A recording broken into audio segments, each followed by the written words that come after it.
Некедегі бақыт жай ғана бола қалатын нәрсе емес. Жақсы некені құру керек, достар. Қол ұстасу ешқашан кеш болмау керек. Күніне кем дегенде бір рет мен сені сүйемін деп айтып тұрыңыз. Жанжалда ұйқыға жатпаңыз.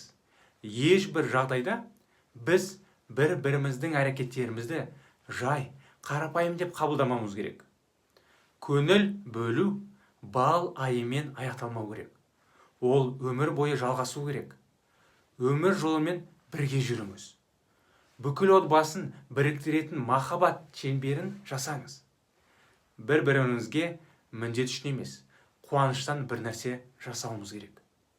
Алғыс сөздерді айтып тұрыңыз. Шыдамдылықты, түсінікті және қалжың сезімін дамыту керек. Кешіруді және ұмытуды біліңіз. Бұл қажет адамға тұрмысқа шығу